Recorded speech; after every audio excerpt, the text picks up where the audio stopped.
जिस स्लोगन के साथ अच्छे दिन आने वाले हैं, देखो ये यूपीए सरकार ने महंगाई ला दी, करप्शन कर दिया, वही लफ्ज अब बीजेपी के ऊपर लागू होते हैं। गुजरात का जो बजट आज रखा गया, मैं समझता हूँ कि गुजरात की जनता के तो अच्छे दिन आने वाले नहीं है, बीजेपी के लोगों के अच्छे दिन आए और वो लोग दिल्ली चले गए।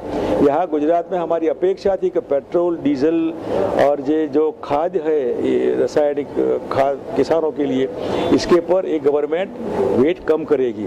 दिन ब दिन पेट्रोल डीजल के भाव बढ़ते हैं, वेट के हिसाब से गवर्नमेंट को इनकम बढ़ती है, लेकिन जनता को जो राहत देनी चाहिए, महंगाई में कंसेशन देना चाहिए, कुछ वेट कम करना चाहिए, वो नहीं किया है। इतना ही नहीं, 50 लाख मकान हम देंगे, इसका यहाँ कोई भी उल्लेख नहीं है।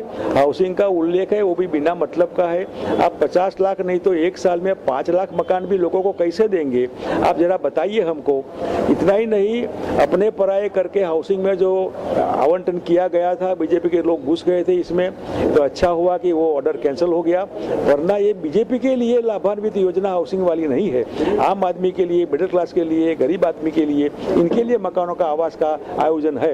मैं समझता हूँ 50 लाख मकान देने की जो बात की थी उसमें कुछ भी नहीं है।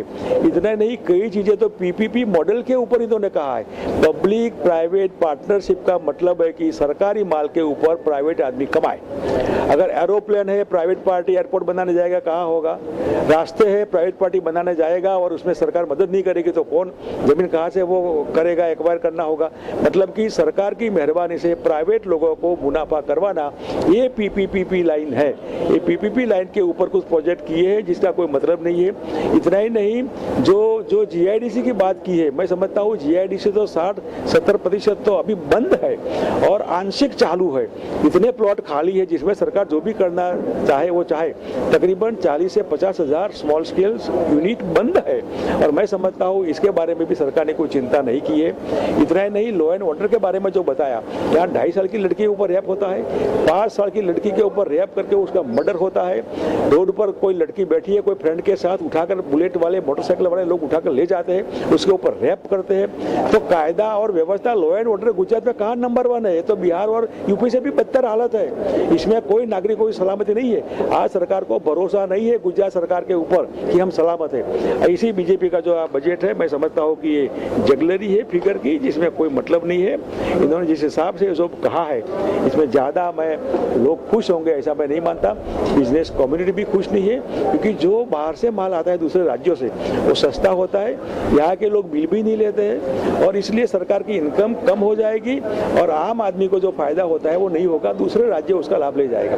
इसलिए ये बजट है जिसको चीला चालू हम बजट कहते हैं और ये डेफिसिट फाइनेंस के हिसाब से बजट बनाना चाहिए, लेकिन इन्होंने सो कॉल प्लस बनाकर बजट दिया है। आने वाले दिनों में ये दोनों फिगर जो मिलनी चाहिए वो नहीं मिलती है। इसलिए जो बजट है वो रूटीन सा बजट, और कहीं रिपेयरिंग करना है वो भी बजट में, रोड रास्ता रिपेयर करना है वो भी बजट में, जो मतलब बजट के हेड नीचे आइटम नहीं आनी चाहिए वो भी बजट के हेड के नीचे लाकर इन्होंने फिगर की जगलरी की है। चिला चालू बजट है।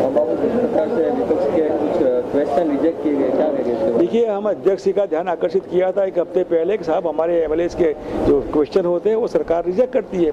इनका नहीं होना चाहिए ऐसा। आज भी हमारे एमएलए अभी अध्यक्ष के मिल रहे हैं कि कभी 20 क्वेश्चन हमारी जो डॉक्टर है इनका रिजेक्ट कर दिया। जो बीजेपी को पसंद होता है वही प्रश्न पूछना है, वो तो नॉट पॉसिबल। और इतना ही नहीं, रूलिंग पार्टी के विधायकों को कौन सा प्रश्न पूछना सरकार बना कर देती है। क्या इनको प्रश्न, दूसरा प्रश्न क्या पूछना है इनका सप्लीमेंट्री, वो भी बीजेपी बना कर देती है। यानी कि प्रश्न भी पूछना गवर्नमेंट, सप्लीमेंट्री क्वेश्चन पूछना भी, लंबा जवाब देना वो मंत्री करता है। विरोध पक्ष का जो एमएलए कभी पूछता है तो कभी रूल आउट कर देते हैं, नहीं ये नहीं है प्रश्न, बाहर का प्रश्न, ऐसा करके। और ऑन रिकॉर्ड जो प्रश्न है वो अलाउ करने चाहिए, इसके जगह अधिकारियों ही उसको अलाउ करके बाद में रिजेक्ट करते हैं, जिसको हमने स्पीकर का ध्यान आकर्षित किया है। मैं समझता हूँ अध्यक्ष से जरूर उसका कुछ रास्ता निकालेंगे। Okay, thank you.